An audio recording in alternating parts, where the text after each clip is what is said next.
Good day everyone. मैं आपका स्वागत करता हूं अपने चैनल में। आज हम लोग डिजिटल कम्युनिकेशन के बेसिक के बारे में कुछ बात करेंगे। आप सभी को पता है डिजिटल कम्युनिकेशन में जो सिग्नल होता है वो हमारा बाइनरी के फॉर्म में बाइनरी के रूप में ट्रांसमिट होता है, अर्थात या तो सिग्नल 0 या 1, बाइनरी कोड 0 या 1 के फॉर्म में होते हैं, ट्रांसमिट होते हैं। या सिग्नल जो हमारा होगा वो combination of zeros and ones होगा, मतलब कुछ सिग्नल में बहुत ज़्यादा 1 होंगे, 0 होंगे। सिग्नल कुछ इस तरह से हो जाता है 1 0 0 1 1, इस तरह का कुछ सिग्नल ट्रांसमिट हम कर सकते हैं। बेसिक रूप से हम बात करें तो जो हमारा मॉडर्न एज है वो डिजिटल युग है, अर्थात कंप्यूटर का युग है। आजकल हम सब जगह डिजिटल का ज़माना बढ़ता जा रहा है। कम्युनिकेशन में प्रयुक्त सूचना या संदेश को डिजिटल रूप में कंप्यूटर प्रोग्राम में प्रयोग किए जाते हैं, जैसे कि अल्फ़ा न्यूमेरिक कैरेक्टर को बाइनरी कोड के रूप में कंप्यूटर प्रोग्राम में किया जाता है। इसके अतिरिक्त एनालॉग सिग्नल के ट्रांसमिशन इत्यादि में भी डिजिटल टेक्निक का प्रयोग करते हैं। एनालॉग सिग्नल को डिजिटल सिग्नल के रूप में ट्रांसमिशन से ट्रांसमिशन की जो गुणवत्ता होती है वो बढ़ जाती है और डिस्टॉर्शन में कमी आती है। तो ये सबसे एक मुख्य फ़ायदा है हमारा डिजिटल कम्युनिकेशन प्रयोग करने का। आइए हम कुछ बात करते हैं डिजिटल कम्युनिकेशन के कुछ बेसिक्स मॉडल के बारे में बात हम करते हैं। ये देखिए, ये हमने मॉडल लिया हुआ है। ये हमारा मॉडल है पहला।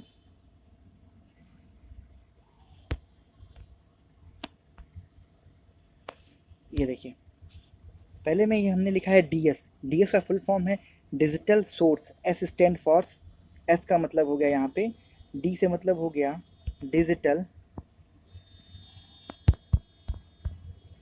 और एस का मतलब हो गया सोर्स।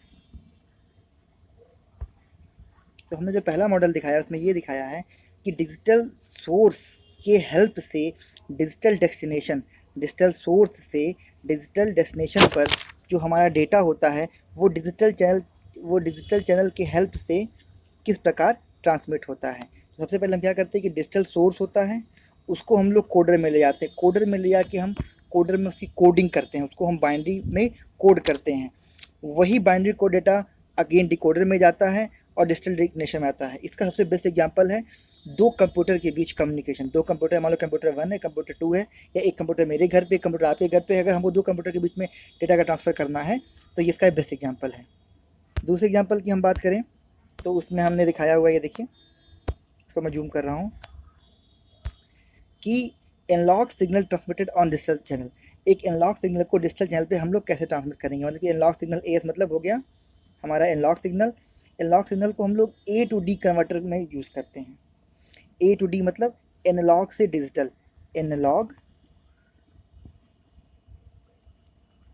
टू डिजिटल,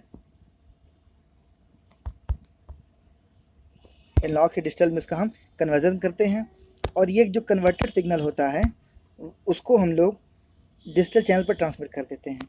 अब अगेन डिकोडर और डी टू ए कन्वर्टर, यहाँ पे डिकोडिंग भी होती है, साथ में जो डी टू ए कन्वर्टर होता है वह इस सिग्नल को डिजिटल से एनालॉग में कन्वर्ट करता है। और अगेन ये देखिए, यहाँ पे लिखा है A/D, ये हमारा चलाता है एनालॉग डेस्टिनेशन पे पहुँच जाता है।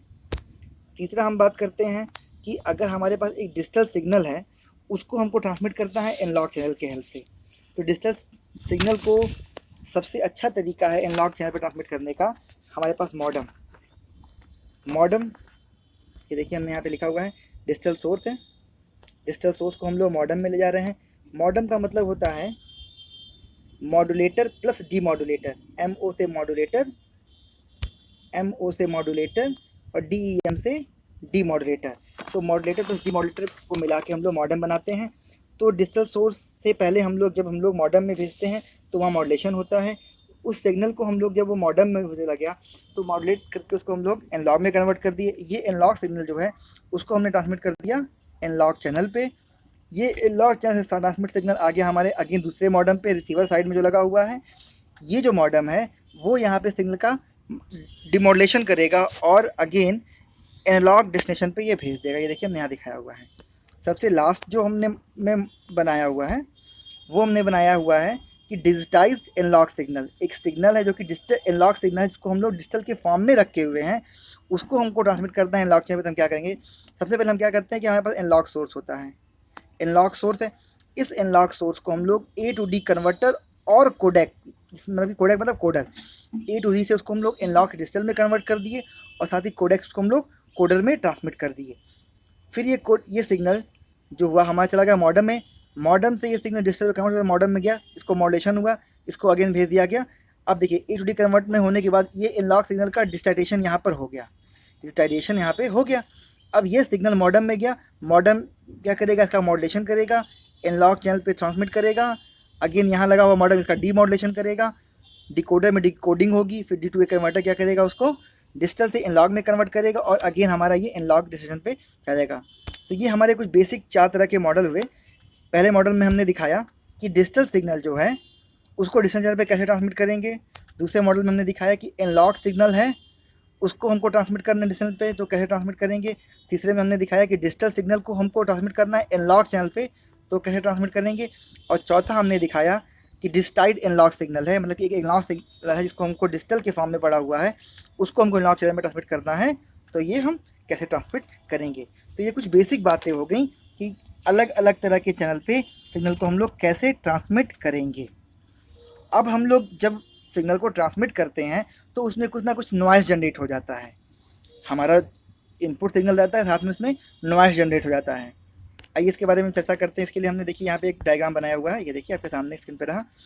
यहाँ पे हमने दिखाया हुआ है, एक एक्सिस पे हमने डिजिटल सिग्नल को दिखाया है और दूसरे एक्सिस पे हमने टाइम को दिखाया है। हमने टाइम और सिग्नल के बीच में यहाँ पे एक कर्व ग्राफ खींचा हुआ है। जो फर्स्ट फिगर ए लिखा है वो लिखा है ट्रांसमिटेड डिजिटल सिग्नल। जो हम डिजिटल सिग्नल ट्रांसमिट कर रहे हैं टेंस पे उसको दिखाया गया है कि जीरो जहाँ पर है, जीरो और वन को हमने हाई लेवल दिख शो कर दिया और जीरो को हमने लो लेवल शो कर दिया। तो जहाँ पे जीरो है वहाँ पे लो वोल्टेज, जहाँ पे वन है वहाँ पे हाई वोल्टेज। तो इस तरह से सिग्नल हमारा बनता चला गया, हाई लो होते हुए सिग्नल हमारा बनता चला गया है। ठीक है, अब क्या है कि ये जो सिग्नल है जब इसको हम लोग ट्रांसमिट करते हैं चैनल पे, किसी भी चैनल में हम ट्रांसमिट करेंगे तो रिसीवर पर हमको क्या मिलता है, डिस्टॉर्शन मिलता है। सिग्नल तो मिलेगा, साथ में उसमें नॉइज़ मिलेगा, तो नॉइज़ से कहाँ सिग्नल में डिस्टॉर्शन होगा। तो हमने ये 0.5 वोल्ट का थ्रेशोल्ड वोल्टेज यहाँ पे शो किया है, देखिए 0.5 वोल्ट का, और ये सिग्नल सेम वही है। जहाँ पे लो था वहाँ पे लो है, अभी भी देखिए जहाँ पे लो था वहाँ पे लो है, जहाँ पे हाई था वहाँ पे हाई है।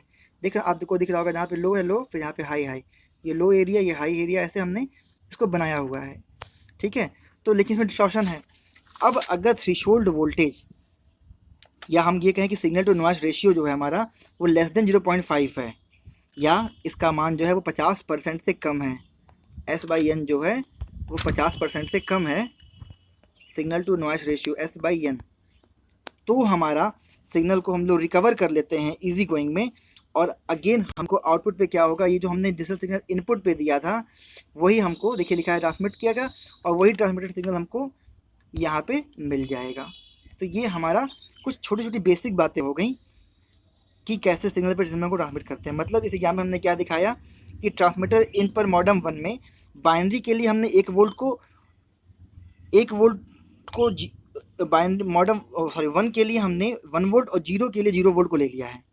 अब इस कोडेड सिग्नल को एनालॉग और डिजिटल चैनल पर प्रयोग करते हैं तो चैनल के सिग्नल में नॉइज़ जनरेट होता है। रिसीवर एंड पर प्रयुक्त मॉडम प्राप्त सिग्नल पल्सों के आयाम को एग्जामिन करता है और 0.5 वोल्ट या इससे अधिक आयाम को 1 बिट और 0.5 वोल्ट से कम आयाम को 0.5 बिट में वर्णित करता है। इस प्रक्रिया में सिग्नल में उत्पन्न शोर लगभग समाप्त हो जाता है। इस प्रोसेस को हमने अपने इस फिगर में दिखाया है। तो ये बेसिक बातें हो गई कुछ कि डिजिटल ट्रांसमिशन क्या है और क्या चीज़ है इसमें। आगे हम बात करते हैं कि जो हम लोग ट्रांसमिट कर रहे हैं इन्फॉर्मेशन, ये इन्फॉर्मेशन है क्या। बार बार हम बात कर रहे हैं कि हम लोग सिग्नल को ट्रांसमिट कर रहे हैं, सूचना को ट्रांसमिट कर रहे हैं, तो ये इन्फॉर्मेशन है क्या। आइए हम देखते हैं इन्फॉर्मेशन है क्या। इन्फॉर्मेशन की परिभाषा समझाने के लिए हमने यहाँ एक बहुत छोटा सा विंडो लिया हुआ है, देखिए इस पर हम कह सकते हैं कि किसी भी इन्फॉर्मेशन जो है उसका जो संख्यात्मक मान होती है उस पर निर्भर करता है। हम इसको समझने के लिए, इन्फॉर्मेशन समझने के लिए हम क्या कर रहे हैं, हम मान ले रहे हैं कि हमारे पास मैसेज है M1,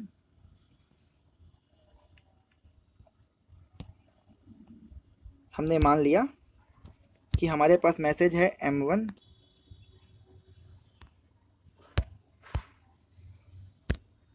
M1 message, M2 message, और ऐसे ही हमारे पास MK मैसेज है।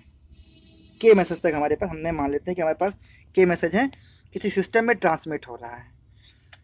तो इस मैसेज अगर ये ट्रांसमिट हो रहा है तो इस मैसेज के ट्रांसमिट होने की कुछ प्रोबेबिलिटी होगी कि ये ट्रांसमिट हो रहा है या फिर नहीं हो रहा है। तो हम मान लेते हैं कि ये प्रोबेबिलिटी को हम लिख लेते हैं कि P1 हो गया, P2 हो गया, और ऐसे ही हम मान लेते हैं कि Pk तक ये प्रोबेबिलिटी होगी, प्रायिकता हो गई कि ये हमारा मैसेज ट्रांसफर हो रहा है। मतलब कि M1 के ट्रांसमिट होने की प्रायिकता P1 हो गया, M2 के लिए P2 हो गया, और ऐसे ही Mk के लिए हमने कहा कि प्रायिकता Pk है। तो इस प्रकार सिग्नल Mk द्वारा ट्रांसमिट की गई सूचना को हम लिख सकते हैं इस फॉर्मूले से, Ik equals to log 2 base 1/pk, जहाँ पर Ik क्या है, सिग्नल Mk द्वारा ट्रांसमिट की गई इंफॉर्मेशन, और Pk क्या है, सिग्नल Mk के होने की प्रायिकता। ये इंफॉर्मेशन की बेसिक परिभाषा होगी।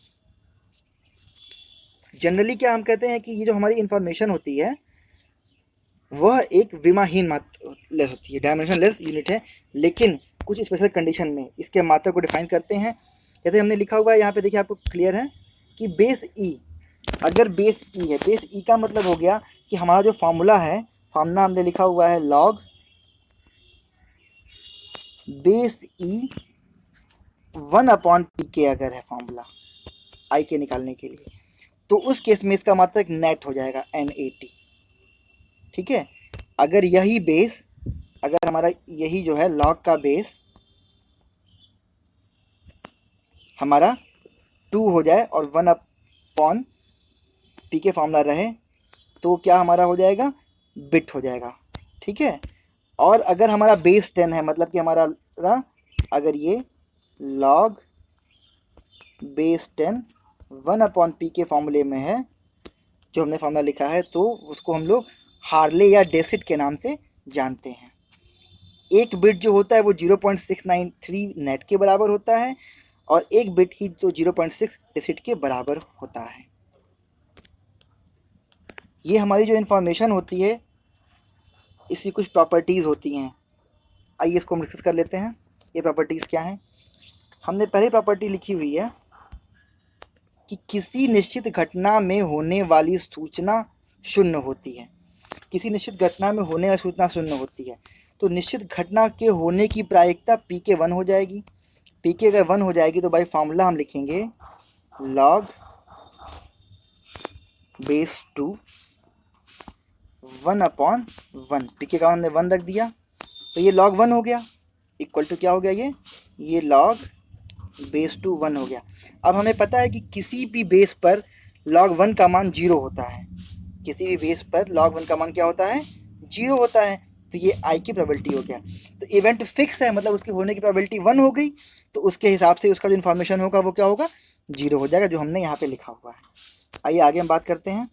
आगे हमने ये लिखा हुआ है कि किसी मैसेज की इन्फॉर्मेशन का मान बढ़ने से उसके घटित होने की प्रायिकता का मान बढ़ता है।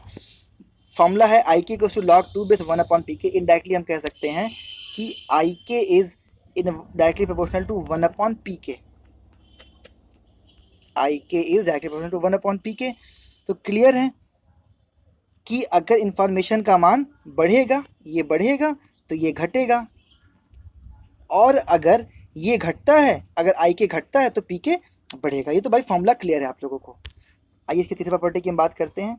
थर्ड प्रॉपर्टी कहती है कि किसी अप्रत्याशित घटना, मतलब कि हमको घटने के बारे में पता नहीं है, तो उसकी जो इन्फॉर्मेशन होती है वो सबसे अधिक होती है। हमको पता नहीं है तो प्रोबेबिलिटी कंफर्म नहीं है, तो अगर प्रोबेबिलिटी इनफाइनाइट हो गया तो 1/इनफाइनाइट ज़्यादा, इनफाइनाइट इतना ज़्यादा होगा तो हमको प्रोबेबिलिटी हमको पता नहीं है कि प्रोबेबिलिटी उसकी क्या हो सकती है, घटना होगी नहीं होगी, कुछ भी घटना हो सकती है, तो उसके हिसाब से Ik का मान सर्वाधिक होगा अगर हमको घटना पता नहीं है। फिर हम लास्ट बात करते हैं, इसी में हमने लिखा भी है कि किसी घटना का घटित होना या तो कुछ इन्फॉर्मेशन देता है या कुछ इन्फॉर्मेशन नहीं देता है। देखिए लिखा है किसी घटना का घटित होना या तो कुछ इन्फॉर्मेशन देता है या कुछ इन्फॉर्मेशन नहीं देता है, परंतु यह कभी भी इन्फॉर्मेशन का नुकसान नहीं देता है। तो प्रोबेबिलिटी या तो लेस देन 0 हो या इक्वल टू 1 हो। फॉर्मूला रखेंगे 1/इनफाइनाइट, तो भी Ik का मान अधिक से आएगा, और अगर 1 भी होगा तो भी ये अधिक आएगा।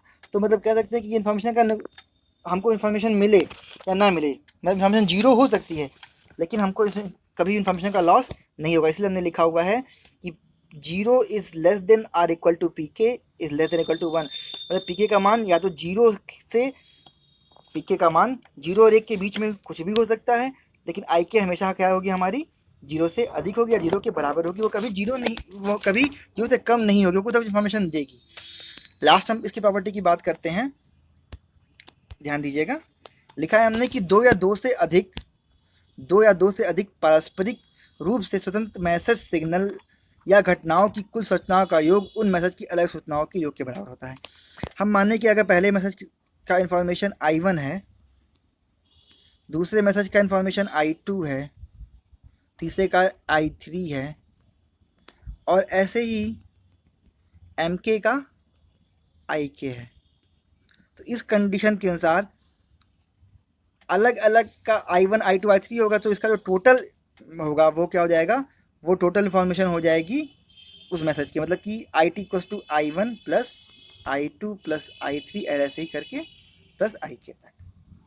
तो ये हमारा हो गया इन्फॉर्मेशन क्या है, कैसे है, क्या प्रॉपर्टी है उसकी, इसके बारे में हमने यहाँ पे बात की। उम्मीद करते हैं आपको समझ में आया होगा चीज़ें। इसके रिगार्डिंग मैं PDF फाइल भी आपको दे दूँगा। आज के लिए इतना ही, धन्यवाद। आपसे निवेदन है कि आप मेरे वीडियो को लाइक करें, शेयर करें और इस पर कमेंट करें। अभी तक आपने अगर इसको सब्सक्राइब नहीं किया तो सब्सक्राइब कर दें और बेल नोटिफिकेशन भी दबा दें, जिससे आपको आगे अपलोड होने वाली वीडियो भी मिल सकें। Thank you.